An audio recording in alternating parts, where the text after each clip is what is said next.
There we go. Hello everybody. As usual, it'll take about a minute to get up and running here. Then we'll jump right in.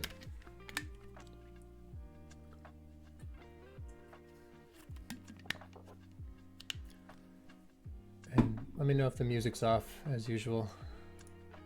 You never know what you're gonna get.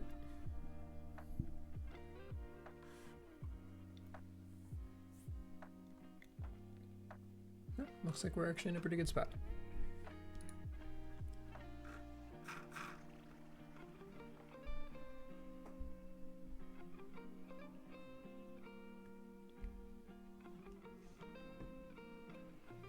One viewer, look at that. A roaring start. Welcome.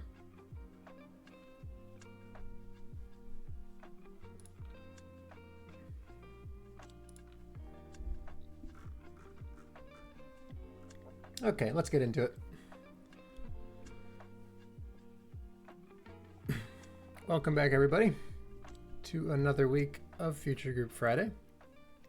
For those of you tuning in for the first time, my name is Cheese Doodle. I am a member of the TagPro Steering Committee and Development Team, summarized together as the Future Group, which is basically just the group of people responsible for improving, planning, announcing, developing, all those things for the game TagPro, which you can see in front of us right now. And if you don't know what TagPro is, it is a free-to-play online capture the flag game. You can find it at tagpro.gg. It's just short games of about 6 minutes, no sign up required, all completely free. Check it out at tagpro.gg. So the goal of this stream, no different from the last couple of months we've been running this for. It's going to start off with a summary of the last week in development progress, kind of talk about what we've been working on, the conversations we've been having, and then the actual work that has been done from a coding standpoint. Then we'll switch from there into the feedback tab, talk through some of the suggestions that we've received over the last week, and then we will finish up with a feature building session where we talk through something that's on my mind and see if we can flush it out a little better for the future. So if at any point during the stream you have any questions for me, there is a form you can fill out that I'm going to drop in the chat real quick. And if you're watching the recording later on, which is where most of our views come in because streaming at 1 p.m. on a Friday is a little niche. So any questions that come in on this form, I will talk through them on stream whenever I get the chance to see them. So you can find that in the comments below or the description of YouTube, whatever works for you. So backing up to a week from today, that puts us at March 6th. But before I talk about that, I do actually want to talk about the development timeline, because I think the one thing that most people are asking about right now, with good reason, is when is season 1 of Ranked Tag Pro going to be ending? And so if you've been tuning in the last couple of weeks, you'll know that we are shifting the whole concept of seasons away from Ranked. We're turning seasons into a Tag Pro concept, not a ranked specific concept, but the dates that we're going for are still about the same as they were going to be before. So the only thing that's stopping season 1 from ending right now is the work that needs to get done to actually finish moving all of those processes into the new format, if you will. On stream last week, I had announced that we were going to try to get season 1 ended this coming weekend, meaning in the next 2 days. Probably not going to be exactly the weekend. We're going to be done with testing by the weekend, but I'm not sure we're going to do the actual release over the weekend, just because of the schedules of our developers and when they are available for bug testing in case anything goes wrong. We don't want to have a big release that goes down and then we can't access the site because something went down. So probably mid next week, if not the end of next week, just because that's when we are available for the most part. But let's talk a little bit about the challenges we ran into with that as well, because I personally hope to have it all done and tested before today so I could announce that and have it up over the weekend. But the main issue is lying in the end of season process, like the actual functions that run when a season ends. So when we originally created all of the ranked season stuff, we had made it so that we had a little panel in the back end that only developers had access to, and that would let us see when seasons had started, when seasons had ended, what active seasons there were currently. And that was kind of done because we hadn't fully committed to the idea that seasons were going to be standardized amongst all the queues. Like there was a floating idea, like what if North American capture the flag is in season 2, but Oceanic neutral flag is only in season 1. Like, can they be offset in some capacity? We have since moved away from that idea entirely. We thought that it was a lot easier for people to keep track of if there were just a season and everything was either in or not in that season. And I think that was the right call. But the remnant of that old system still exists today in the fact that manually ending and starting seasons was the only way that we could transition between them. So, sorry, I'm kind of skipping over some details if you weren't watching the last couple of weeks, but the summary is that all of the leaderboards here, daily, weekly, monthly, we're adding a seasonal leaderboard. And to do that, we want to make all of the end of season and start of season processes automated, which is better in the long run because then we don't have to be keeping track of exactly when to log on to click a certain button. We can just have it be scheduled. People who are playing the game can know exactly when that season is going to end, which is obviously better. But because we had currently or previously planned on having it be manual, a lot of the functions that we call are not, not sure what the right word is here. I think the official term is restartable. And what that means is if something went wrong while we were manually fixing or ending the season and starting the new season, if something went wrong, we were there to see that it went wrong. So we could just jump in, fix the problem, and let things continue, which worked fine for ending season 0 into season 1. But if we're switching the leaderboards, and we are doing this, to be resetting at 4 a.m. Eastern time, chances of a developer being online are somewhat low in that situation. And we don't have to be debugging things at 4 a.m. so that the game's still working by the time everyone logs on at 10. So what we're doing is development best practice, basically. But if something fails in the process of ending a season or starting a season, it will crash the site, obviously, because something broke, but it will restart itself and it will pick up where it left off versus starting from the very beginning and trying to do everything again the same way that it had done. So an easy example of why that matters would be if you have a skill score reset, like you have the ranked leaderboard TNG at the top at 1132. We do a soft reset, so he'd be crunched down towards the, I don't think I could even guess 700 range maybe. So we would do that crunch down where everybody comes toward the middle of the average, basically, of the player base. And then if something crashed right after that, if it was not a restartable process, it would do that all again and it would crunch people down even more. And that's obviously a bad thing because you don't want to repeat things that you've done. So the restartable thing just says, okay, we know that we crashed here. We know that part got finished already because we've logged it. Now we're going to start from whatever the next step is and keep going from there. So it's kind of common sense when you think about it as a whole site idea, but from where we were to where we need to get, it's a little bit complicated to switch all of those functions over to the new thing. So that's why we're just a couple days behind. We're still on track for this coming week, but I will put out an announcement post when we have finalized the exact date so that everyone can keep track of what they need to do to earn flares and when it's going to happen, and all that stuff will be published. So on from that to other development things that we've been working on. Everything that I'm about to talk about is for the next release. So the upcoming release that we're working on right now is just going to be the seasonal changes. It's a pretty technical thing, so we're not going to add in any other confounding variables with it. It's just going to be the changes for the seasons. After that, as has already been announced, we're going to be working on the in-game shop, getting all those extra flares up and everything to do with the tag coin system and everything that we've talked about before. So everything I'm about to talk about is for that release, not going to be out in this coming seasonal changes. So a week ago from today, first thing was just making sure that the flares were good to go. We had a bug that came up with a player crashing the joiner, and this isn't a feature, this is a bug fix. This is a hot fix that went in already. We had a crash that was coming because we had changed one of the post-game processes to avoid overlapping database updates. There are two different ways to update the database. You can fetch a document, make edits to it, and then send it back and say that's the finalized document. Or you can fetch a document, make a new version of the document, and then send it into the database. And those two differences are actually pretty significant because if you fetch a document and make changes to it and then save it back, if a different function somewhere else in the code base also fetched that document and also made changes to it, when you send your changed version back to the database, if that other one got fetched and then did its change and then sent it back before yours is done, you're going to overwrite whatever that change was. And we have a couple of legacy places in the code base where that's happening. So we've been trying to move away from it entirely.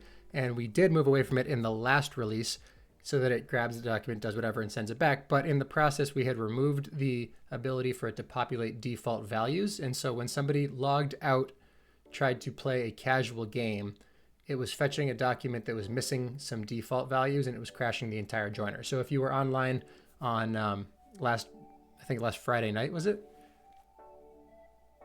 Yeah, I think it was last Friday evening, and you couldn't get onto the site because it was down for maintenance. That's why it was down. The whole site just crashed for like half an hour. We couldn't get it back online until we tracked down what the source was, but that is fixed now, and we're on the lookout for any other options for that to happen again. So not a feature, but important thing that was already fixed and done.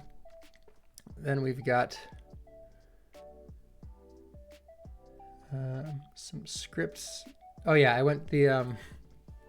I talked about this on stream before, but I didn't say what it was. The map test committee had voted to change the trial rotation weight from 0.5 to 0.75.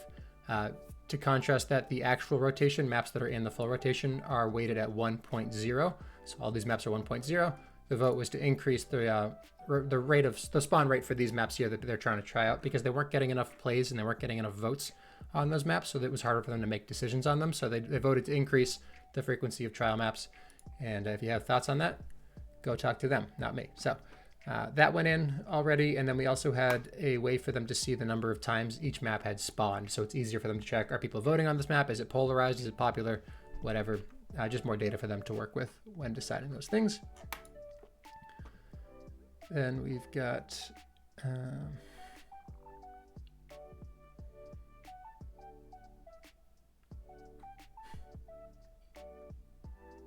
couple of code reviews for the seasonal reset stuff.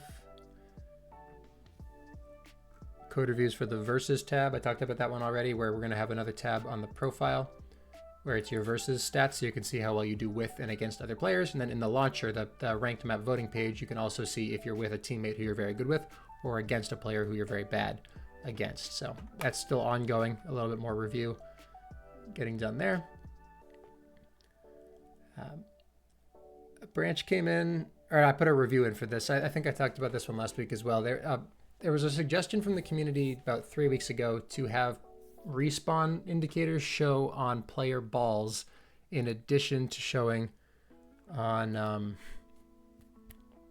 like your boosts and your bombs and your power-ups and all that.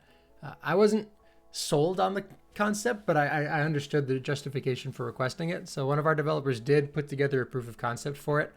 So if you're in a game and a player pops and they're respawning, instead of having just the shaded out version of their ball that shows they're spawning there, it would be a pizza timer or it would be blinking. I tested it and I hated it. I gotta say, it was disorienting. It didn't look good. It was harder to tell when the ball is actually going to spawn because you're not used to it being a certain way. And I think that it would actually be extremely unpopular if we added that change. So the branch still exists. We're still deciding whether or not we want to use it in any capacity.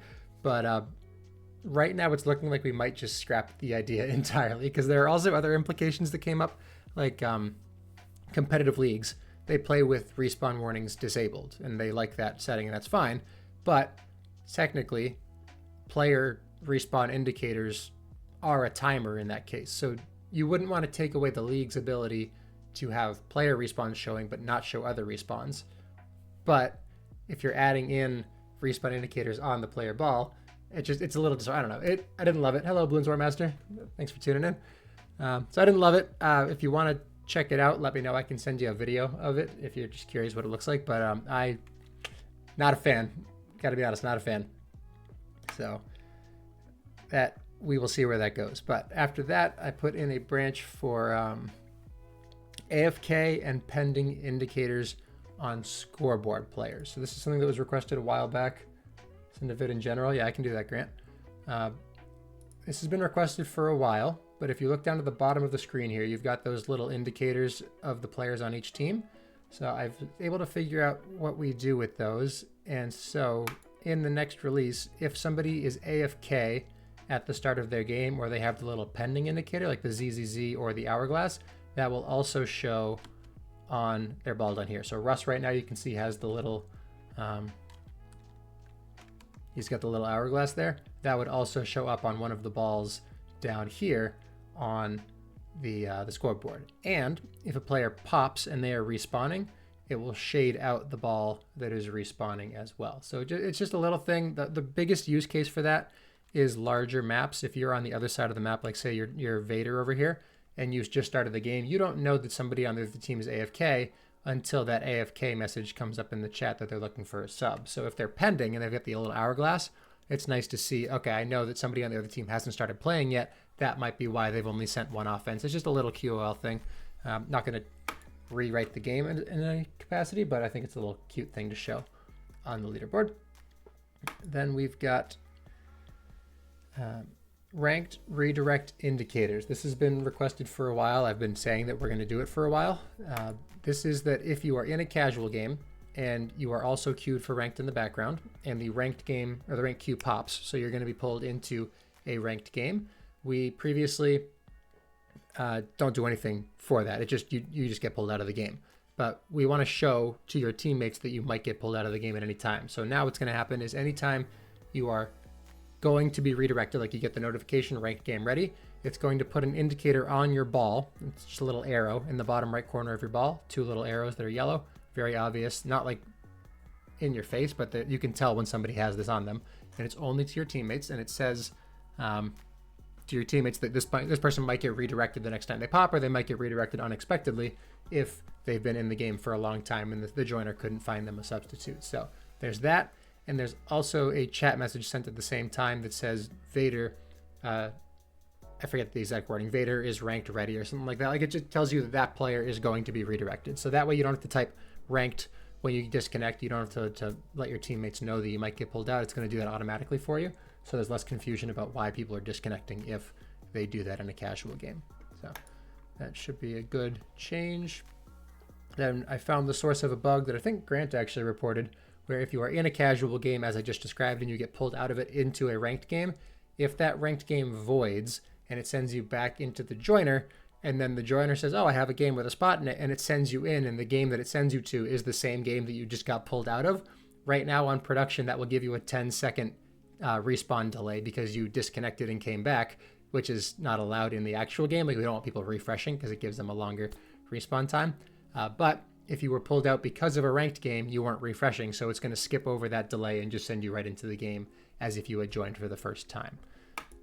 I think it will still keep your leaderboard spot. Like if you had points or whatever, that will still persist, but it won't give you the 10-second delay for getting pulled back in. And we've got more back and forth on the buddy thing, like the stats on the profile that I talked about.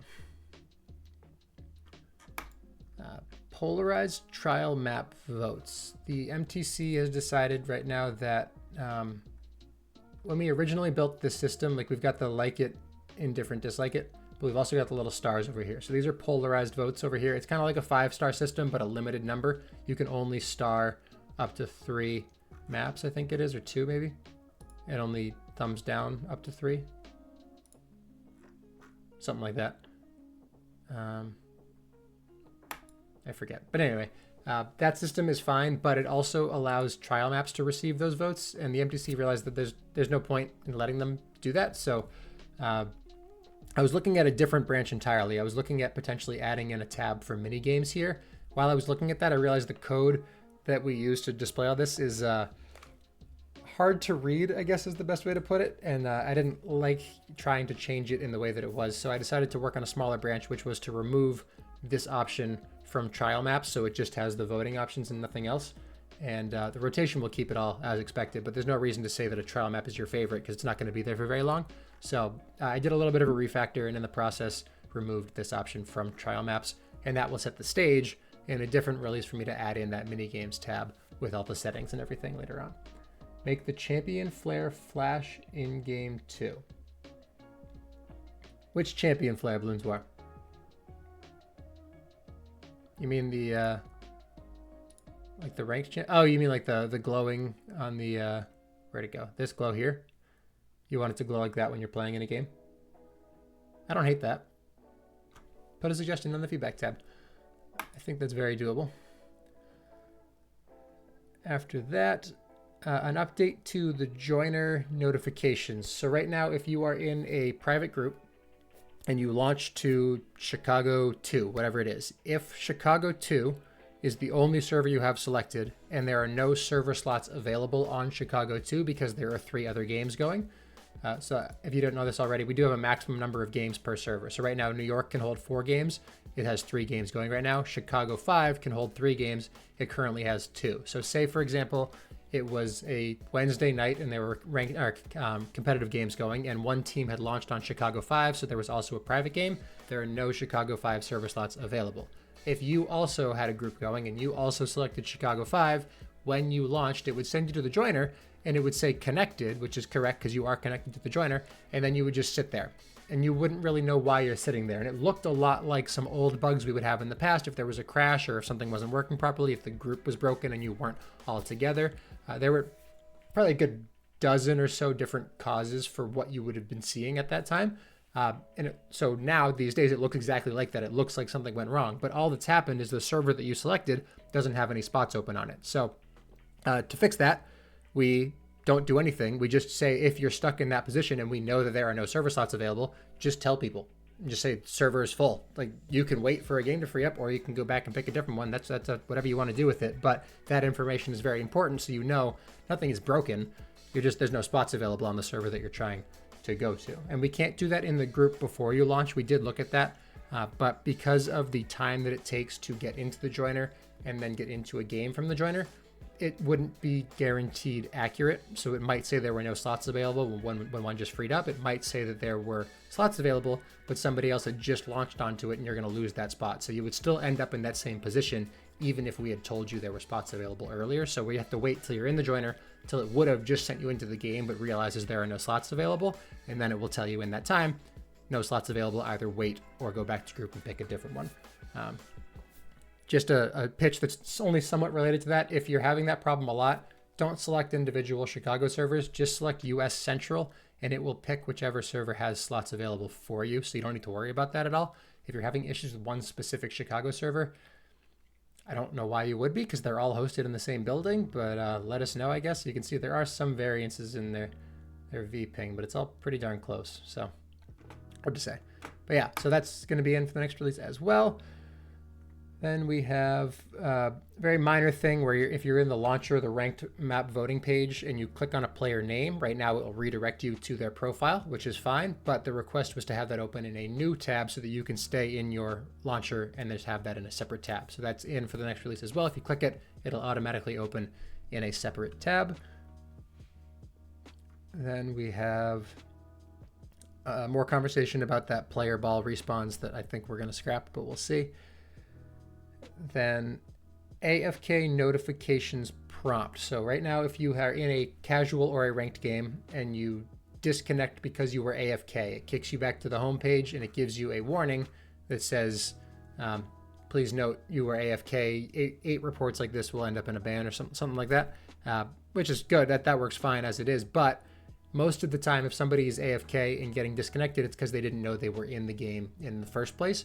And most of the time when you don't know you're in your game, it's because you did not have notifications enabled. So there are site notifications. If you didn't know these existed, make sure that your notifications are enabled in the top left. If you click on the, oh, you can't see this, hold on. If you go up here and click on this button right here, it will pop down and it'll say notifications. So make sure you pick that. And also go to your profile, go to your settings, and enable notify when game starts. And that will send you a site notification. I'll show you what it looks like. Oh, wait, you can't see that either. Well, it gives you a little pop-up in the bottom right that says you will now receive game start notifications from TagPro. And that's really good because if you're getting into the ranked voting page or into a game, if you're on a different tab, it will still tell you, hey, you're about to be in a game, like go pay attention to TagPro, which is good. But a lot of players still don't know that that feature exists. So the change that we have coming in with the next release is that if you get kicked for AFK, you're back on the home page, you get that red banner. It will also give you a little box that says, click here to enable site notifications, and you can just click on it once and you'll have them going forward, which is a lot more accessible than going to your profile, clicking settings, clicking save. It's one click and it's right for the people who are always having this problem, right in your face saying, hey, turn these on, please. You're making everyone else's experience a little bit worse. So if you haven't done that, please do. And if you have, thank you. What's next?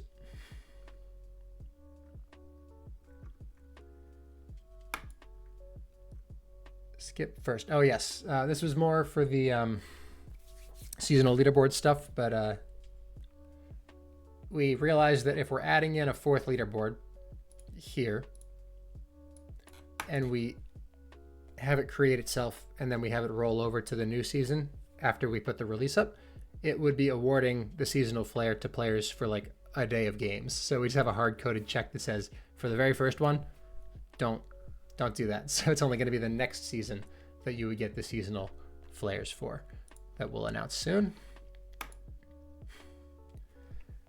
Then we have a mini game related request. Players were saying that if they are in a mini game and they are AFK, they would prefer to stay in that mini game so that if somebody joins, they can just like start moving from there, but they don't want to have to keep moving to stay active in the mini game. Right now, if you get into a mini game and you go AFK, it'll kick you back to the home page, which is fine, but people are usually around and they're just waiting for other people. So they were asking, if I'm AFK, you can kick me to the home page when the game ends, but if I'm still in the game, there's no reason, like that doesn't hurt anybody to have an AFK player in a mini game. So it's just going to say that if you're AFK, you stay in the mini game until it ends. If you're still AFK at that time, instead of sending you to a new game, it will send you to the home page. So it just increases the number of minutes that players are actually in lobbies, which will hopefully have a little bit more footing for low population regions to start to get games going in some capacity. So a very minor thing, but it was requested and now it's in.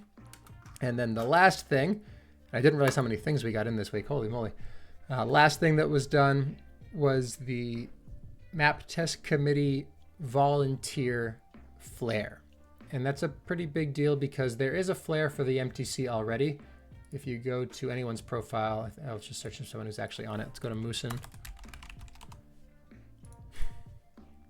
So players on the map test committee currently have this flare here, but all previous map test committee members also have the same flare. So that's not specific to the current MTC, it's all-time MTC, which is not, I mean, it's good. It's thank you for people who have been on the MTC in the past, but it's not actually representing or recognizing people who are currently spending time doing that. So we're keeping that legacy flare. It stays existing. If you've ever been MTC, you will get that flare. You will keep it forever. But we're adding a new flare that says current MTC. So you're on the MTC right now. It's going to be the exact same flare, but with a red fluid in the flask there. And then we're also adding to the leaders tab under the volunteers, an MTC tab that will list out all of the members currently active on the map test committee. So just a little more recognition for people who do put in a pretty significant amount of time, and the last missing group of official people that we have working on the site, because there are a lot of unofficial things like the leagues and all of that, but the MTC is technically recognized by TagPro as part of the game, so we should be giving them that credit on the site like everybody else who's getting it here. So happy that we're getting that in. Hopefully it works well, and shout out to anyone who is on one of these tabs. Thank you for spending time on this game. So that is it for the last week.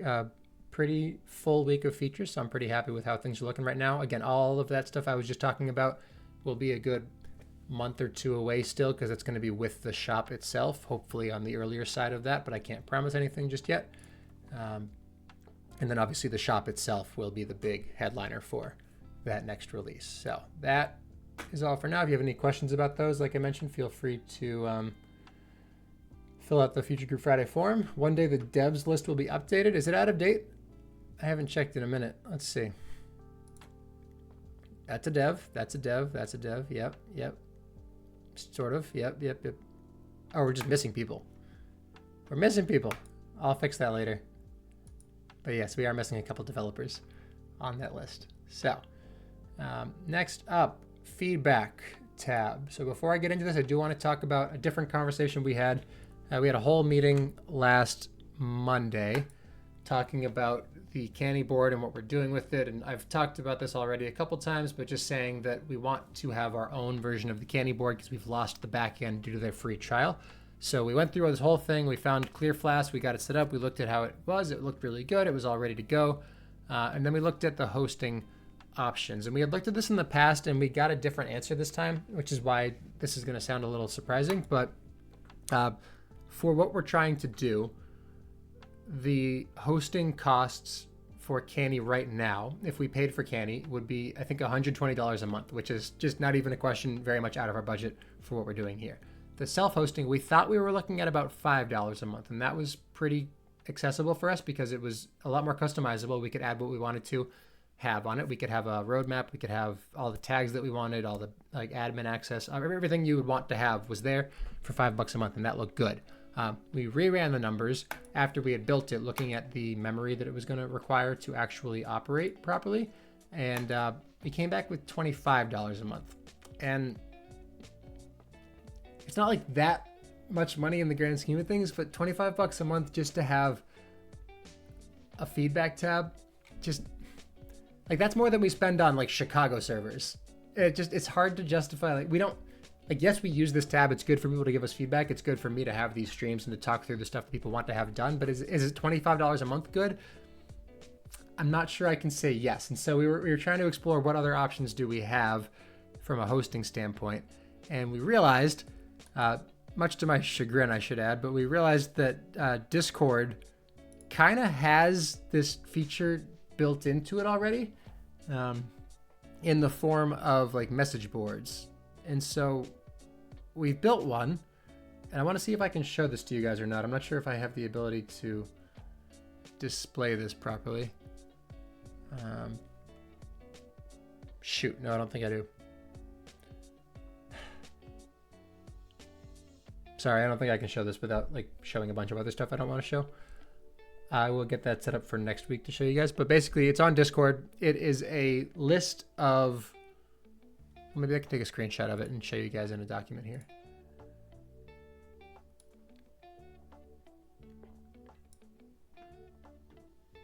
Yeah, this will work fine. Okay, give me 20 seconds to show you what I'm looking at.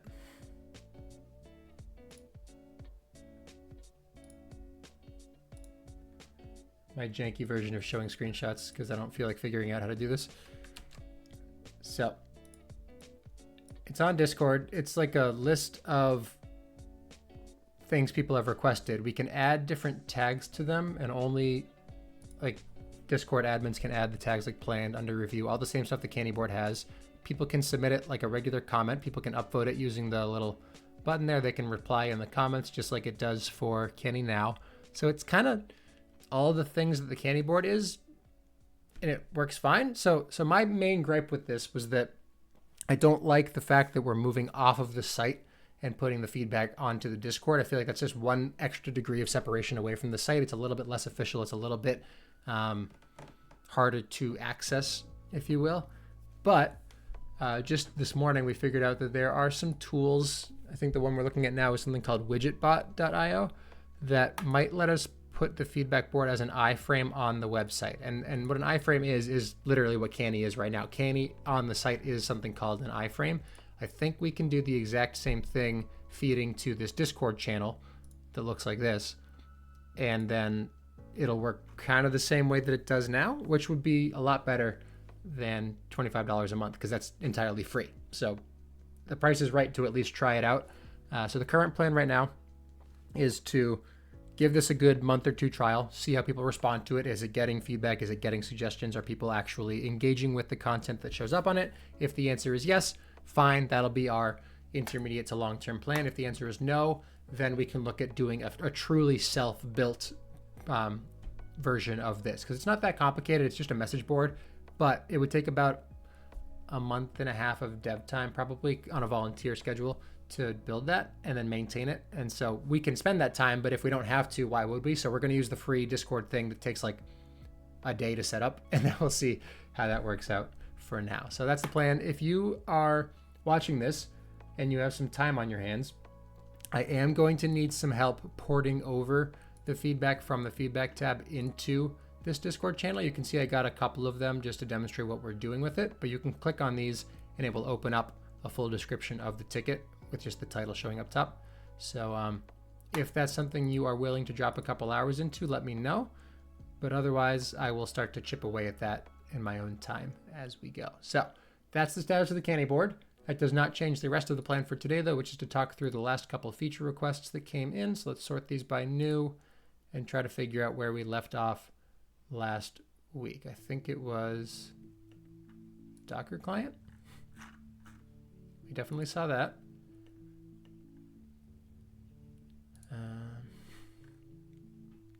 We saw that. Add button to give written feedback on maps. If it's just grunt work, message me later. Yes, it is just grunt work. So I will definitely message you later. Thank you very much. So Penis Wing says, I wish there was a button, perhaps near the rate map feature, you could click on to bring you to a Google form where you could leave feedback on maps. This might be most suitable for maps in trial. Interesting request.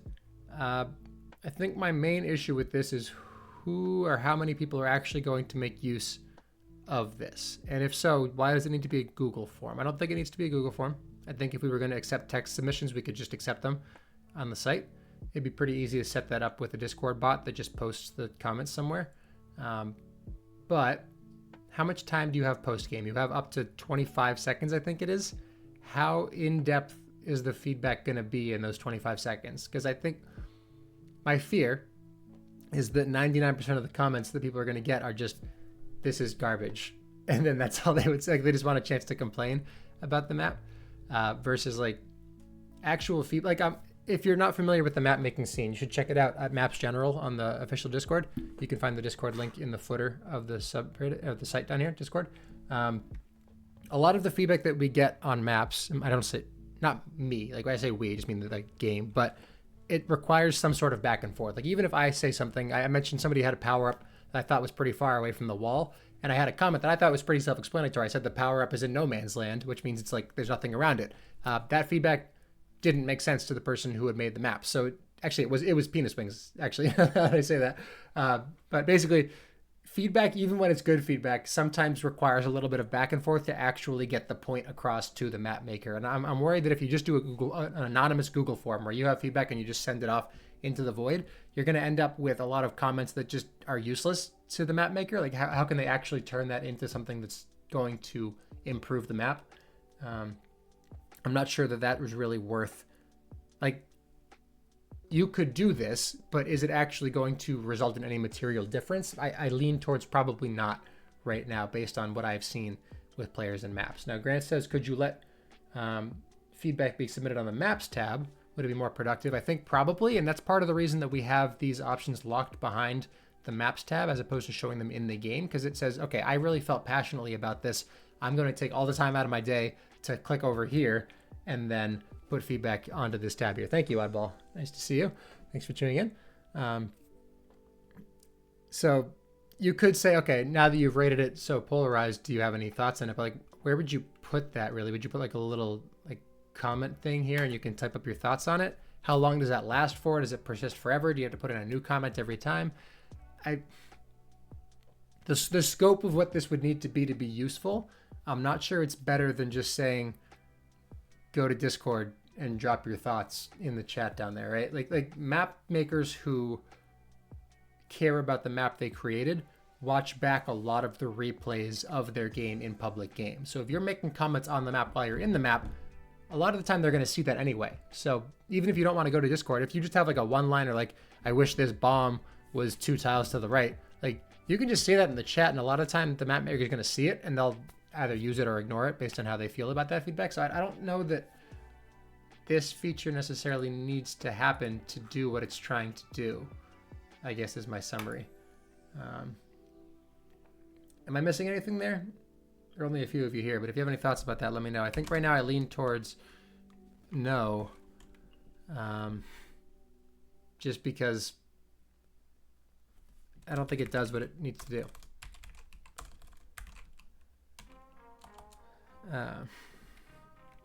I hate going on a long rant like that and then trying to summarize it in like 2 sentences because people see these comments and they don't get the whole conversation that I just had with myself. But map feedback is obviously valuable.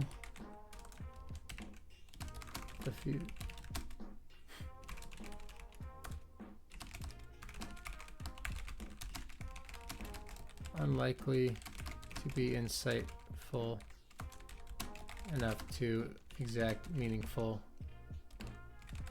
change.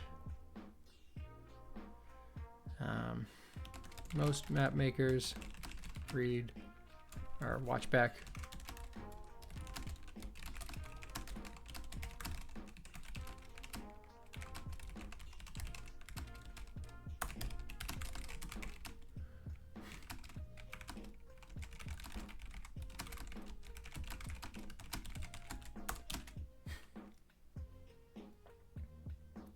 Yeah, that's a good point, Abel, as well. We already struggle to get people to say I like it or I don't like it, and so adding an extra layer on top of that, the only people you're going to get actually writing things are the people who have already been voting, and now you're just asking for even more out of the people who are already engaged. Now, this is a somewhat different rant that I went on last week in Discord, but if you want to have better anything, you shouldn't try to get that better anything by squeezing more out of people who already do something. You should be trying to find the people who don't do anything and figuring out what do I need to do to motivate or to inspire perhaps those people to step forward and do something versus taking the people who already do that and trying to squeeze more out of them. Because all you're going to do there is you can lead to burnout for those people who are already going out of their way to do something for you.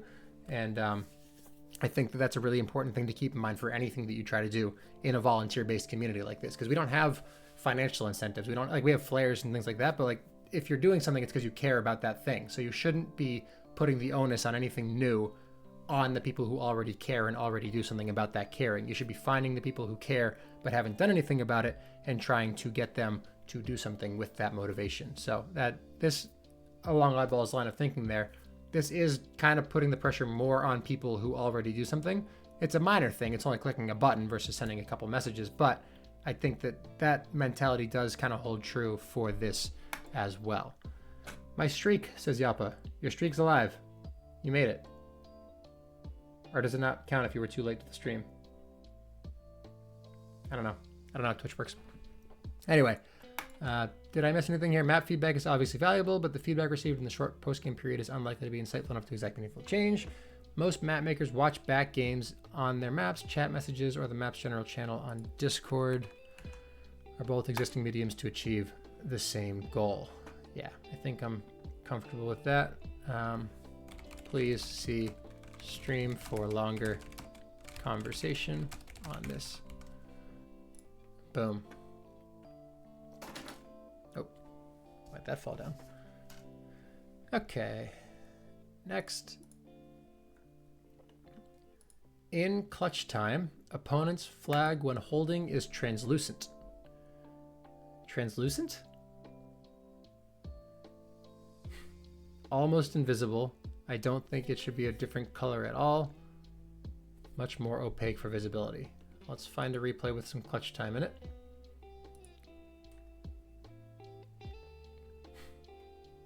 Anything with 8.0 something, 840 maybe, 806. That's gonna have clutch time.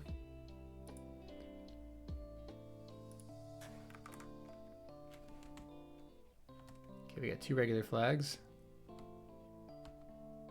Does this team grab again? Nope.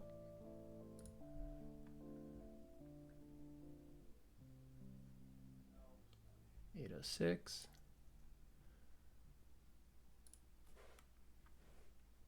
That's neutral, that's not going to work. 811, capture the flag.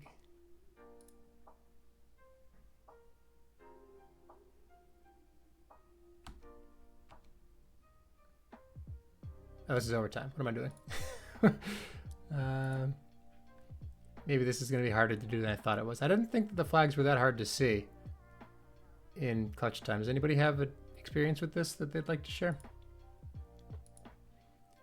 Like they are inverted and they are harder to see because they are supposed to be visually distinct. Like they shouldn't look like a regular flag because it's a clutch time flag. It's not the same. Like you can't score with that flag. So it has to be visibly different so that people can recognize that. But there are 2 transparent, says Beach.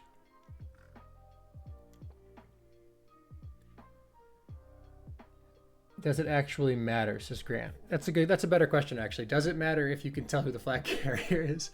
Because the flag can't cap. Well, no, it does matter because that's the flag you need to return to let your team capture the flag. So you need to be chasing that player. So it does matter you can figure out where they are. I guess I can queue up a private game. Hold on.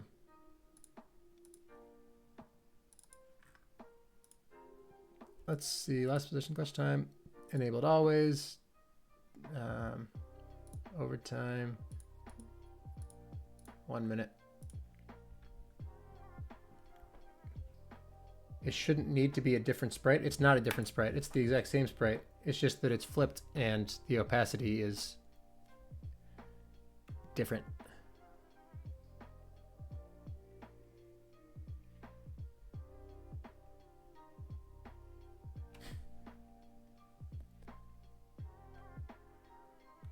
Oh, you mean like should you show it as a regular flag instead of anything different? Yeah, I think it has to be because if you have the oh wait, this isn't gonna work because I'll just be holding. I don't feel like figuring this out. It's not different. It's just different. Sorry, I'm thinking about two different things. You have to show the flag as a different visual something during clutch time because in some of the clutch time settings, as you saw me pull up right here, if you're holding a clutch time flag, you cannot capture that flag. So if it's enabled always, you might be winning the game when it goes to clutch time. But if you grabbed after clutch time started, that flag can never be used to score. And so it's important that players know, am I holding a flag that can or cannot be scored? And now there is an argument here that we don't use these settings very often. We really just use enabled winnable only. And in that setting specifically, it's not as important because if you are holding a clutch time flag, nothing changes with that flag because either you drop it and it's not there anymore, or you can't get to a position where you would normally be capturing it because if the other team dropped their flag, the game would be over or it would go to overtime if you had also dropped yours. So there's no situation where you can be holding a clutch time flag and potentially capturing with those settings. But that opportunity does exist with some of these other settings, and that's why the flag has to be shown differently.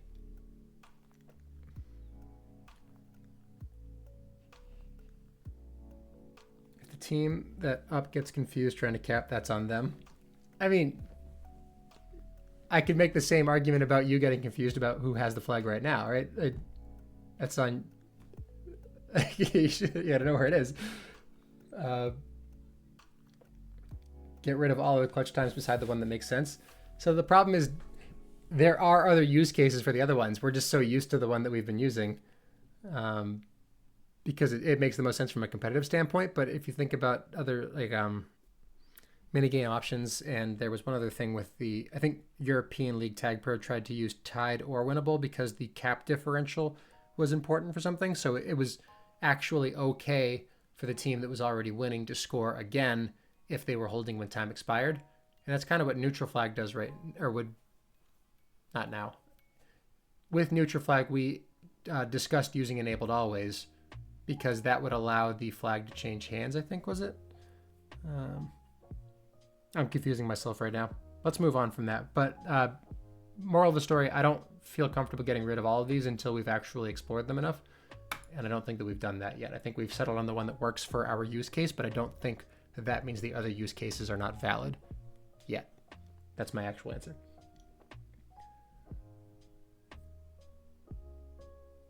Can I make it so the flag doesn't gray out or flip? So make the sprite different based on the setting here? Maybe we could do that.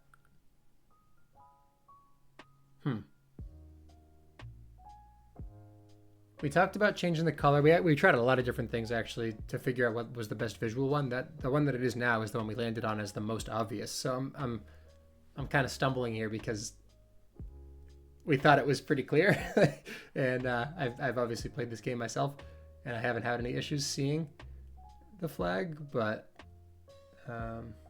the inversion is really what draws your attention to, like, oh, that's wrong. Something's weird about that flag. You can never remember which one is the go. Really? That is so surprising to me. I feel like it is abundantly clear, but it must be a texture back thing, maybe? Thinking it's bugged out makes sense because it looks weird. It looks wrong, but that was the whole point. That's the justification for the way that we did it. Oh, and winnable tied. Huh? You don't remember? Oh, the one that we use now is winnable only. Tied means that if the game is tied, it's 3-3. and one team is holding the flag, instead of going to overtime, it would go to clutch time. And if that person scores, their score is in regulation. That's what ELTP was using it for. So they get a regulation win, not an OT win, if they get that capture. But if they fail to capture it, then the game does go to overtime, and then you can play on from there. So that was important, because if you were in clutch time, because you're in regulation, one team has the flag, you go to clutch time, that team can still score in regulation because they have that regular grab. But if the other team grabs during that clutch time, and then the team that grabbed in regulation pops, the team that grabbed during clutch time cannot use that flag to capture because it was grabbed during clutch time. So it was important that they could see that that flag was different, so they would not think, oh, I can capture this and win. And the reason that setting is important, because the ELTP had a whole crash out about this. They were saying that, why can't I just capture that flag? If you can, then clutch time doesn't exist. That's just overtime. If you can capture that flag, grab during clutch time, you are just in overtime. There is no difference between overtime and clutch time if you allow them to capture it. So that was a lot of discussion about that, but that's why that landed the way that it did. Confuses me because winnable makes me think, oh, if the clutch cap yeah, you're not wrong. You're not wrong. It is also winnable, but I think winnable is more of a sentence like you're losing and now the game is winnable, versus it's tied and winnable. Like if the game is tied, you know it's winnable because the next person to cap wins, right? But if you're losing, in the past, losing meant that you lost. Now it means losing, but you could actually win. It is possible to get out of the place where you're losing. I think that's the best way I can frame it. I do agree this is confusing. I'm not trying to say this is very straightforward or anything like that. We had a lot of discussion about what to call these things, and this is just where we landed on it. It could probably be better. My better question is, how pressing is this compared to some of the other things that are going on? Is tieable? Yeah, we tried tieable. Tieable came up as well, and we decided not to use it. Anyway, okay, let's actually respond to Vedic and then move on.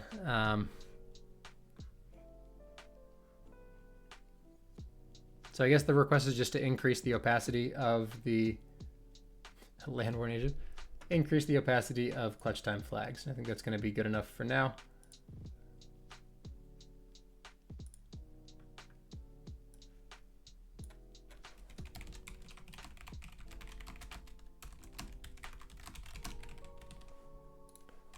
Players are reporting that it is difficult to see clutch time flag in game. It should remain visually distinct from, regular flags, but not to the point of invisibility. This is a very low effort change.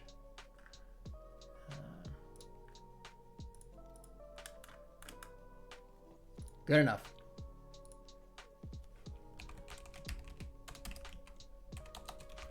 Ticket for increasing the visibility of clutch time flags has been submitted internally.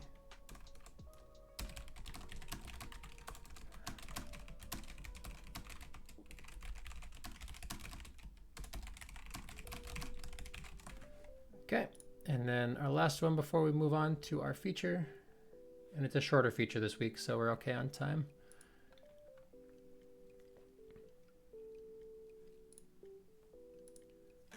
Overwrite us Grant. The ranked joiner is still dropping me into a lobby with 5 seconds or less. You can't figure out which map you like in 5 seconds?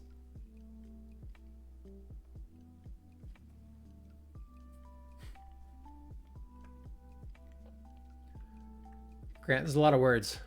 There's a lot of words. I would say flip the order, Beach, so that you make a decision while you're reading names. Overwrite centered camera when clicking on player name in replays. Currently, when clicking on a player name on the left menu of the replay, yes. Oh, I see. So the challenge right now is that opens up the report menu.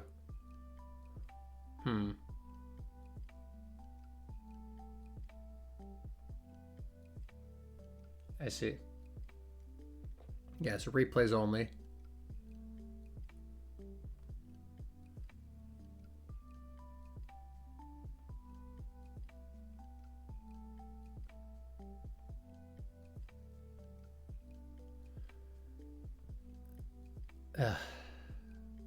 Spectating a certain player while centered is meaningless besides checking their stats on the timeline. Sure.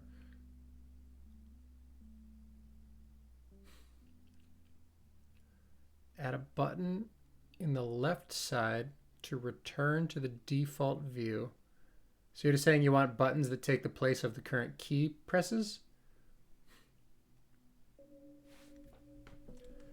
Add a section for replay controls within the replay viewer itself. That already exists. That's a spec for that.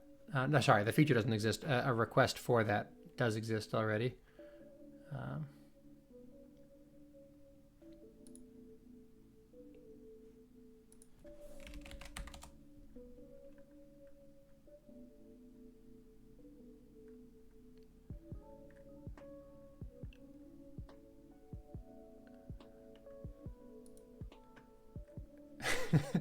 Looks like we have a ticket for this.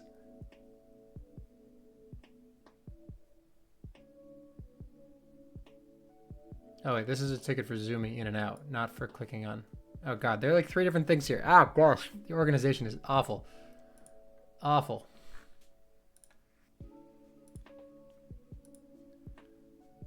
Okay, I thought there was a different...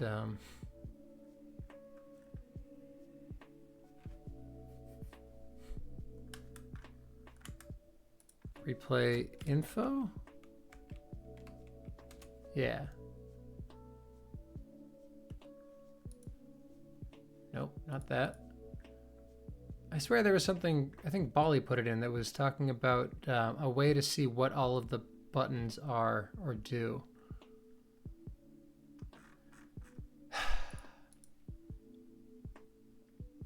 No, I see what you're going for. I'm just trying to figure out how to put it into something actually like doable.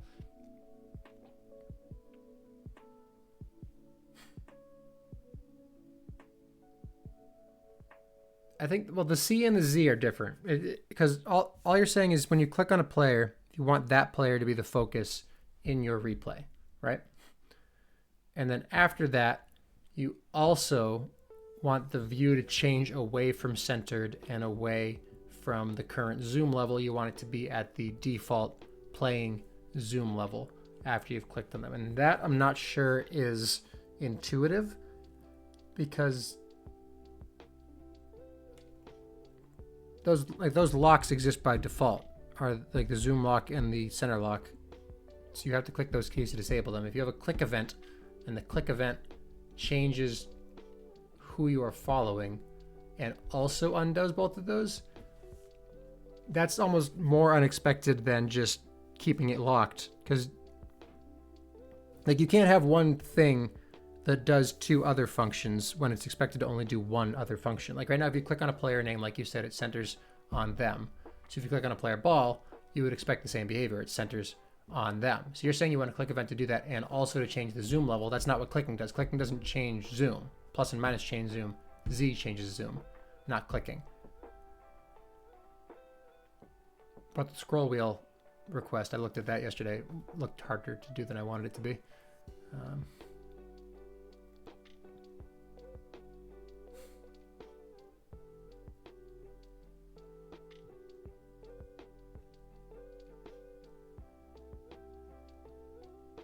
Sorry, I'm thinking, but I need to move on. I'm gonna mark this later, Grant. I think I want to think through it more before I decide where to go with it, because I know that parts of this have been requested separately in their own tickets. So, yep, under review. Parts of this ticket exist in other tickets. Parts require more consideration for validity. Will be explored later. Okay. Did we get any bug reports in the last week? I don't think so.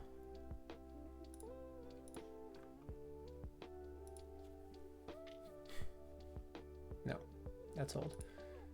Okay. So that's all for that, which brings us to the end of the candy board and on to our final part, which is our feature building session. And this is based on a comment that I got from a player in my DMs earlier this week, talking about ranked wait times. And this is relevant for more than just ranked. So we're going to talk about wait times a little more. Let me make a document here. Wait time logic. Show us the comic? What comic? I didn't see a comic.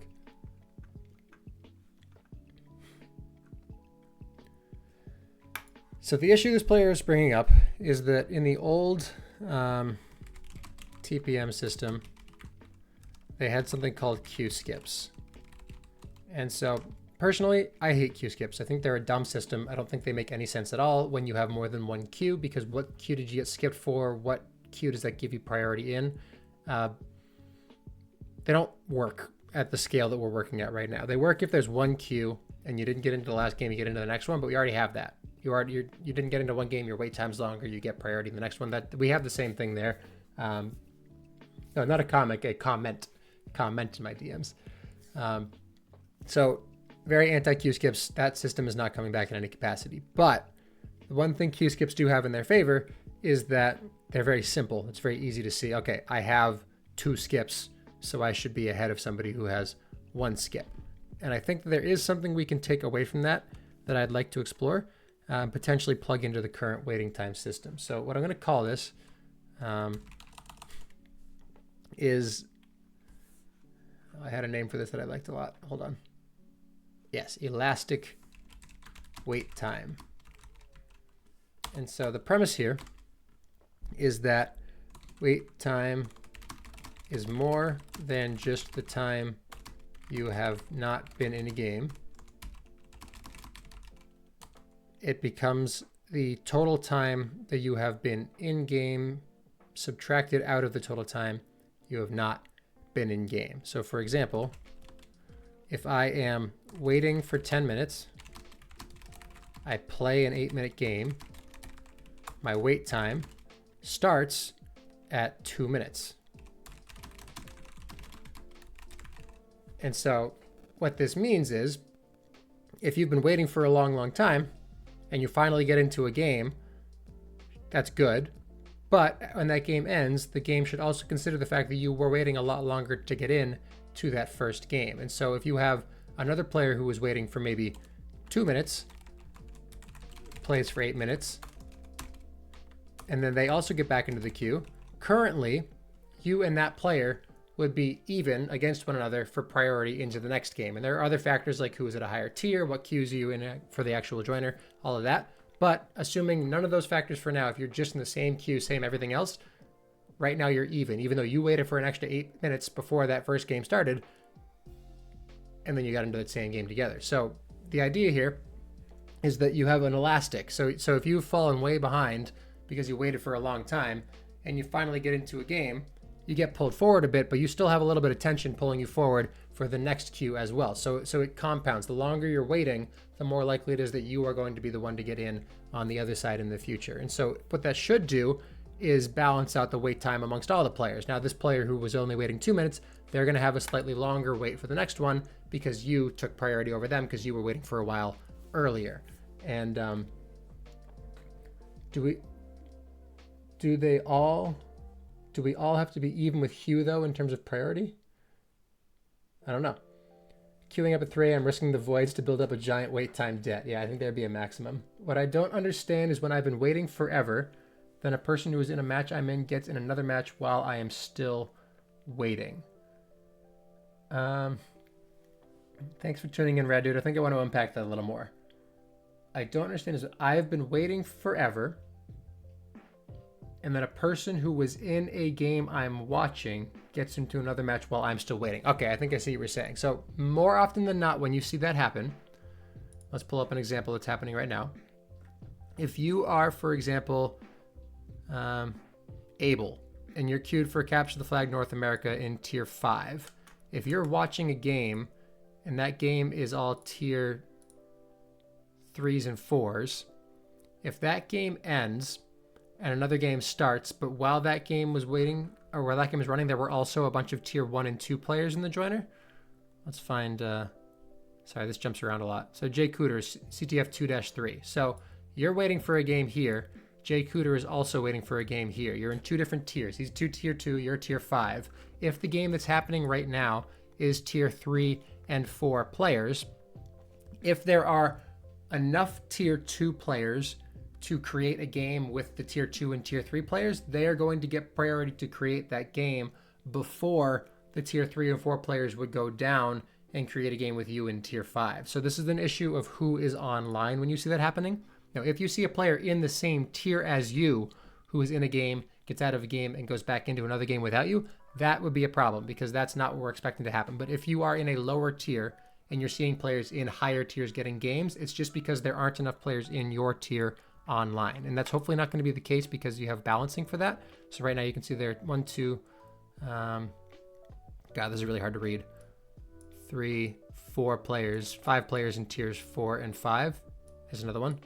So the next game that gets created should be a mixed tier 4 and 5 game because of these wait times here. But no, that's NF only. God, this is so hard to read. But yeah, sorry. Hopefully that answers your question, Red Dude. That it's usually just a balance of what actual tiers are online when you see that happening. But that tier tolerance does have a little bit of flexibility built into it. So if you've been waiting for a very, very long time, and sometimes it might be more than just one game or two, if you are this player in tier 5 and you've been waiting for maybe 29 minutes, actually this person looks like they're bugged because they shouldn't be on that setting. Is Able in a game right now? What's going on here? Something's bugged. Able's not supposed to be in that state in the joiner. Yeah, Able's not actually there. Okay. Okay, yeah, there you go. Mixed tier 3, 4, 5 got created out of those players who were waiting, which is good. So if you have been waiting for a very, very long time, you will jump in priority above those higher tier players, but it takes a few minutes for that to happen because the joiner is trying to keep players grouped together as close as it can while allowing a little bit of wiggle room for people who have been waiting for a long time. So what the elastic system does to kind of tie into that is makes it more likely for that joiner to make exceptions for you if you've been waiting for a long time before you get into a game. Do I know anything about the ELO score? I know everything about the ELO score. It's actually called skill score. It's based on something called open skill. There's a Reddit post I can grab for you in a minute that summarizes this a little bit better. Let's see if I can pull it up real quick.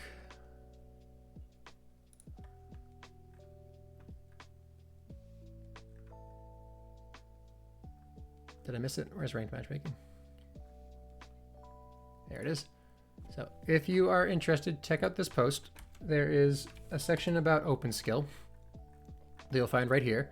It gives a full breakdown of what the system that we use is and how it works. So keep in mind the numbers that you see in like a ranked launcher are not, that's the map voting page, are not actually what is used to decide the matchups. They are a part of it. They are a part of the calculation, but not the entire calculation. So sometimes people will see, oh, my entire team has a lower score than the other team. What gives? That doesn't mean that you're actually disadvantaged in that game because there are other numbers that go into that calculation. You didn't get a Discord notification? What do you mean? For the event? It went live. Oh yeah, so at the start of the season, everyone is reset in terms of confidence in their skill score levels. So if you haven't played very many games, what's your reserve name, Rad Dude? At the very start of the season and until you play a certain number of games, you're going to have higher fluctuations in your skill score while it narrows in on what your actual skill level is. It came out 9 minutes ago? What?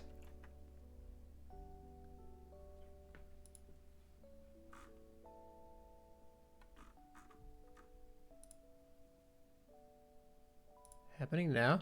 Oh my god, it adjusted my time. What? That's so messed up. Edit event. I can't edit it while it's live.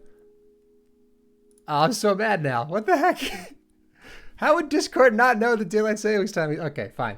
Yep, great, awesome. Thanks, Discord. Appreciate that. I'll get that fixed for you guys. Sorry about that. Anyway, as I was saying, yeah, Rad Dude, if you can send me your account, I can take a closer look. But until you have a certain number of games, you're going to fluctuate a lot more until it narrows in on what your actual skill level is. And then there's also some variance for probability of the match. If it's a low probability game that you won or a high probability game that you lost, you're going to lose or gain a larger number of points. And if you're on a streak, either a winning streak or a losing streak, you will also compound the impacts of your game. So if you're on a multiple game winning streak, you won a 40% game and it's like your 15th game in the season, you're going to gain a lot more than if you lost by 1 in a 50-50 game after 500 other games. So it definitely varies based on how much has been going on. So if you've only been playing casual games, doesn't matter. Even if you've been playing casual for 10 years, has no impact on the system. It's how many ranked games do you have in that queue since season 1 started about 12 weeks ago. Season 1, we're 12 weeks in to season 1. Yeah. And Rad Dude, if you can send us a link to your account, we can take a closer look at that. But otherwise, back to elastic wait times. So what I want to talk about with this is where could it possibly go wrong as a starting point. Grant mentioned one of them already. Queue up at 3 a.m. to guarantee huge elastic benefit. Players who leave the queue and rejoin the queue lose versus keep their wait. Link got censored. What the heck? Here it is. Can I send it? You okay if I share it? Oh, you sent it in Whisper? Okay. I'm going to pull it up in front of everybody, so it's going to be public in a moment. Oh, it's Darfo. What's up, Darfo? Yeah, so you're in silver right now. And silver is tier 5. And so that is why if there are a bunch of tier 1, 2, and 3 players online, you're not going to get games with them. So it's really important to note that we have tier tolerances. There is no possible situation in which a tier 1 player or a tier 2 player can end up with a tier 5 player. So you're only eligible for games with tiers 3, 4, and 5, which is fine. If you look at the player counts, there are even numbers of players in those tiers compared to tiers 1, 2, and 3. Or sorry, 1 and 2. But depending on who's online at the time that you are online, that could change a lot. So if we look down,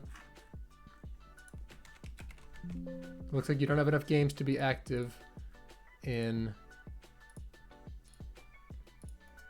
Where'd you go?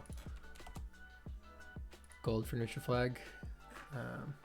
Yeah, you don't have enough games to be active to show up on the leaderboard, but if we look at your skill score, 468, that puts you down at the very bottom of that list. So it's going to be hard for the game to find an even match sometimes. That's why it's happening. So I think the best thing you can do is just play more games and hope that you can get your skill score up a little bit higher. But the bottom line is, if you see players getting into games without you, make sure they're not tier 1 and 2, because if they are, you were never eligible to play games with them in the first place. That's just how the system is set up. So nothing surprising about that behavior. If you're seeing tier 3, 4, and 5 players in games come out and go back into games without you, that is a problem. We would want to know about that, please. So let us know if you see that happening. You can let us know on Discord. We can take a closer look, and we'll see what happens. But elastic wait times might actually help your case, because if you've been waiting for a long time, you should be more likely to get into games in the future. So if a player is waiting for, say, 10 minutes, and maybe they have to step away from their computer for 30 seconds, so they leave the queue and they come back, that 10-minute wait time is gone. So should there be some sort of database or session persistence of wait time? I'm not sure. Other issues that could come up with this system. See what I said over here.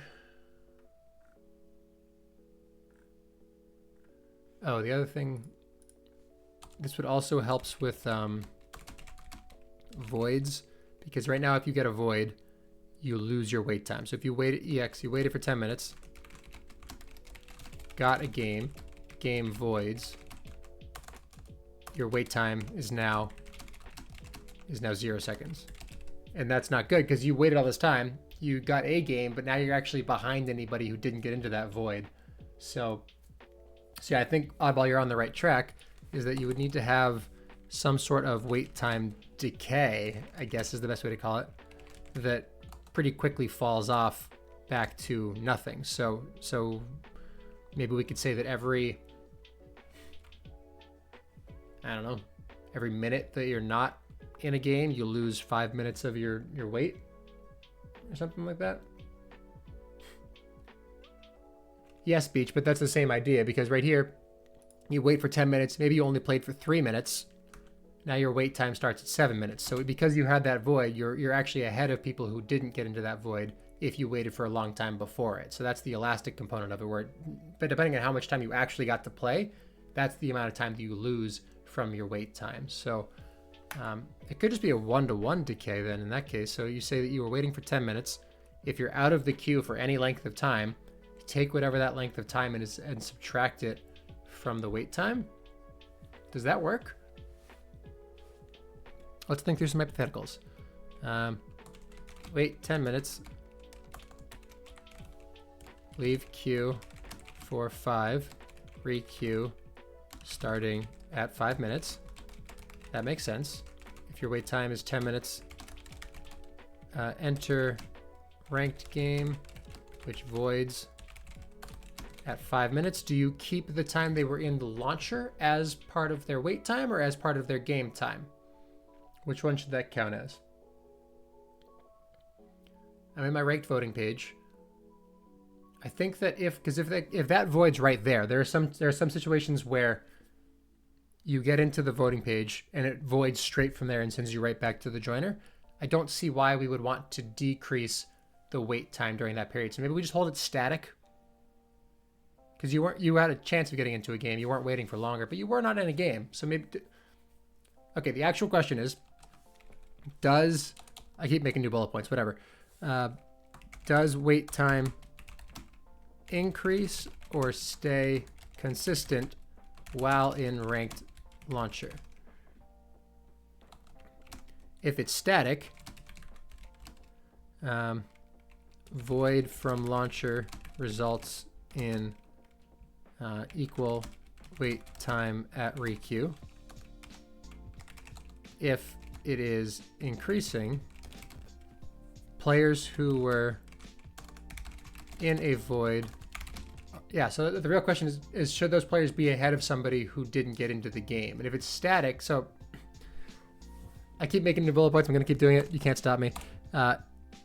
If I waited for 5 minutes, got into a launcher voids, and there was somebody else who waited for 3 minutes, did not get in. At the end of the time the launcher voids, back to launcher at 5 minute wait. I guess let's make it 3.5 minutes so it's an easier comparison. Other player returns ahead of them or behind them. So should this person, the 3.5 minute person, be ahead of or behind the person who was in the ranked launcher for priority into the next game? Am I making sense? Like you've got two players with the exact same tier, exact same queue. One of them gets in, their game gets voided. I would think that the player who got in and got voided should have priority over the player who did not get in and get voided. Because what, right? What did they lose or gain? This player was waiting the whole time. This player thought they were getting a game, ended up not getting the game. To tease them with that and then say, actually, this person's going to get your spot in the next game, that feels wrong. Which would mean that we want the player who got sent in to come back with a higher priority than the person who did not get sent in. And the only way to guarantee that is for their time to continue incrementing while they are in the launcher. Because it's time that they were not in the game, right? Yeah. So, all right. New page, starting over. Elastic wait time. Anytime spent not in games, but waiting for games is counted up. Any time spent in games is counted down. Now, if you are at the end of the game in the post-map voting period, I would think that that counts as waiting for another game, right? What does that count as?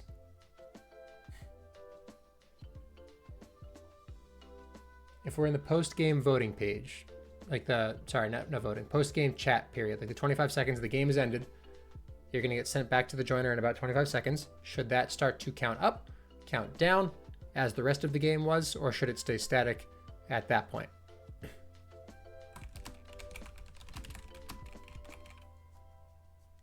Because you're waiting for another game. So say that you joined the queue, and right as you joined the queue, a game ended. Which one of those players should have priority for the next game? I would think the person who just entered the queue should have priority over the person who just had a game, because they are going to be getting the game sooner in that case versus the player who just had a game. They just had a game. It's okay for them to wait a little bit longer than the person who hasn't had any games yet, because you want to get this person started into everything, into the flow of things. So that would mean that the person who was in the game has to not start counting up. So I would say hold them static. So don't subtract that time from their wait time, but don't add to their wait time in the process. Does that line of thinking make sense? I just play with the 69 again. I am not giving you my OnlyFans link. It's not happening. You can keep trying though, but no. Post-game chat period. Hold wait time static. So this includes in joiner, in launcher, which is the map voting page. What other places do we need the wait time to be counting up? Sorry, I missed a lot of chat here. How do I make sure I get power-ups if I can't trust my team to keep the flag, stay ahead? Get good. Oh. Start decreasing their wait time to in the game. That's good. Unrelated question. Croissant, you can type it. I just won't get to it until we're done with this spec, if that's okay with you. Or just wait until we're gonna, this is the last thing we're doing, and then I can answer any Q&A stuff at the end of the stream here.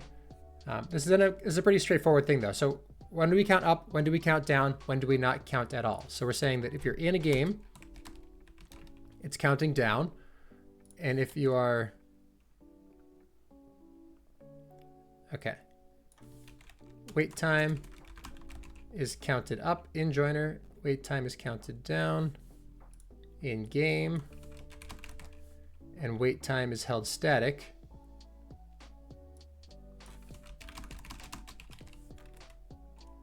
in post-game chat period.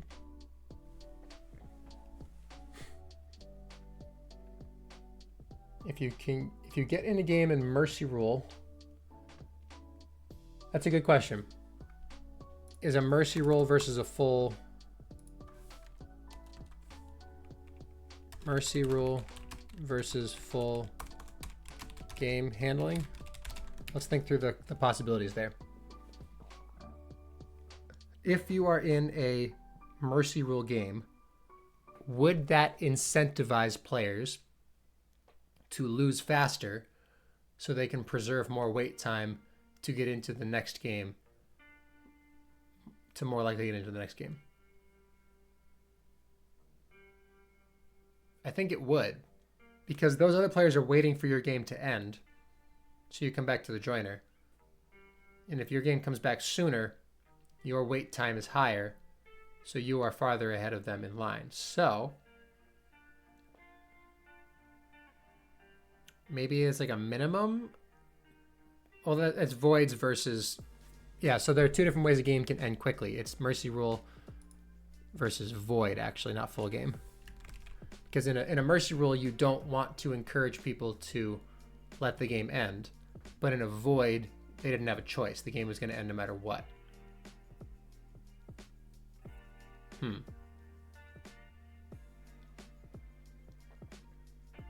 It is still illegal to throw. We could just ban people for doing that. Yes. I think my concern, though, is that if you got into a game after waiting for a bit and you sucked and your team just got blown up and you lost 5-0 right away, do you deserve to get priority over somebody who was waiting in that situation? I would think no. Like you had your chance and you blew it, kind of thing. Like you don't get to try again just because you lost so badly. And obviously in the ideal situation, nobody's waiting and you can get more games and all that. But in the reality, I think that a mercy rule has to count differently. But I don't know, how do you draw the line?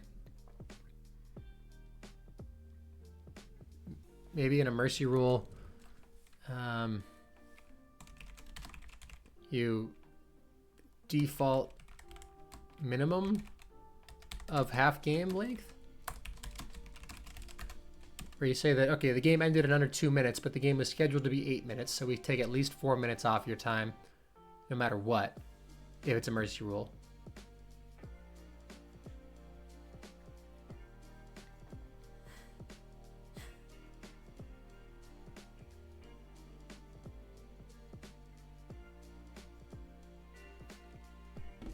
Any thoughts on that? I'm torn. In truth, I'm torn.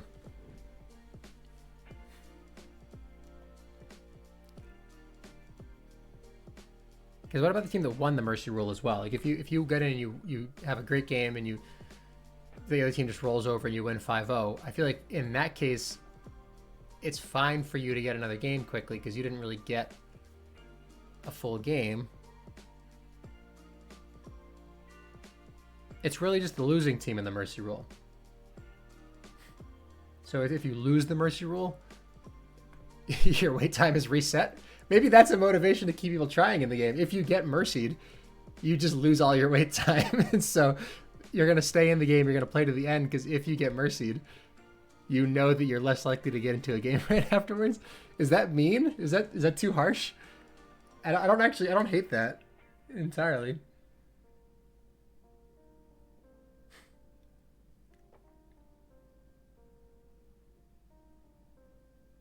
Yeah, I can do it after Josh. All 11 of us here. I think I lean toward that right now. Oh, thank you, Radu, for the follow. Appreciate that. Sometimes out of your control, yes. But take the whole 8. Yeah. You have to find a new court. Yeah, sorry. Find another site. Banned from TagPro. Yeah, I think that take full game length if you lose Mercy Rule. So Mercy Rule win means only subtract time played. Mercy Rule lost is subtract full game duration, 8 min. This is casual as well, don't forget that. Casual games have wait time and all that as well. I don't see why you can't full 8 for win or loss. So Grant, if I have a mercy rule, am I less motivated to finish that final cap?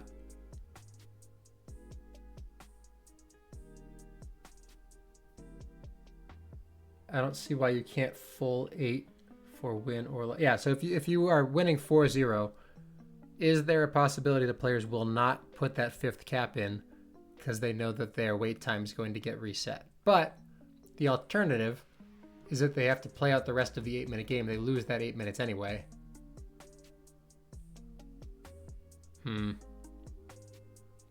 Because really the use case for this is voids. Voids are really the main thing that we're trying to... Oh my god, I passed 90 minutes already.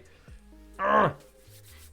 Yeah, I think voids are what matter the most. So the easiest case, to Grant's point, is to just say any mercy rule, just take the full game duration, whereas the voids are the one that we actually care about the partial game. So that means that we don't care about the mercy rule at all. We just care void or not void. And overtime games was the next thing I was going to talk about. Do we subtract more time for overtime? Or do we just say that if you get into a game, keep it simple. If you get into a game, you lose 8 minutes on your wait time. Whatever happens in the game happens. But if you void,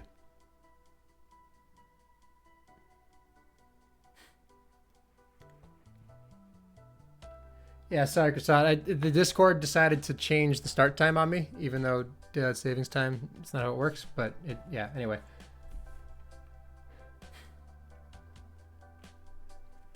Is an incentive to end the game faster, it puts you in the queue earlier. I mean, that's true right now anyway, Beach. That's not different. What about wait times for hot dog flare? Extended wait times. I don't know. I'm kind of leaning towards a simpler approach of just you get into a game, unless it voids, you lose this much time. If it does void, then you go back to whatever time you had before it voided. Right?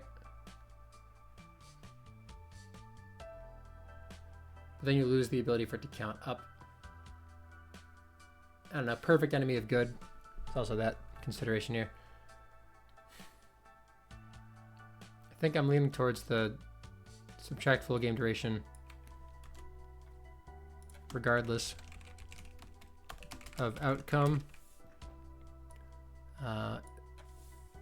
Void reset wait time to pre-game wait time, or preserve wait time as.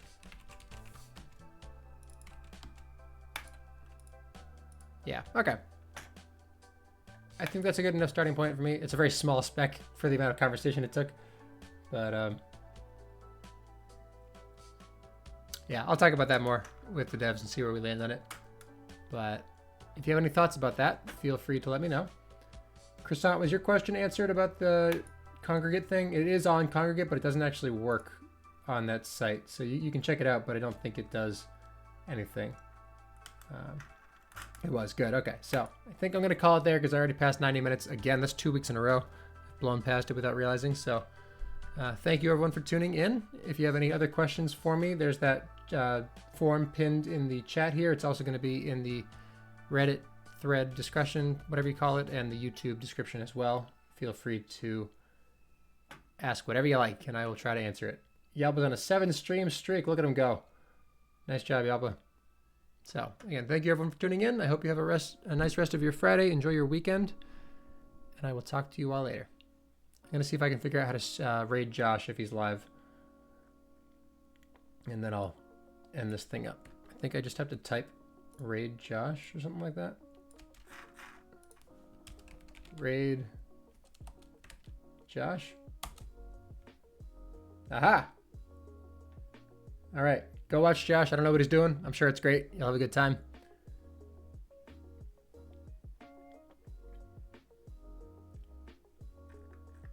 He said he was live. If he's not, then I don't know what to do. But I'm sending y'all somewhere, so have a wonderful weekend.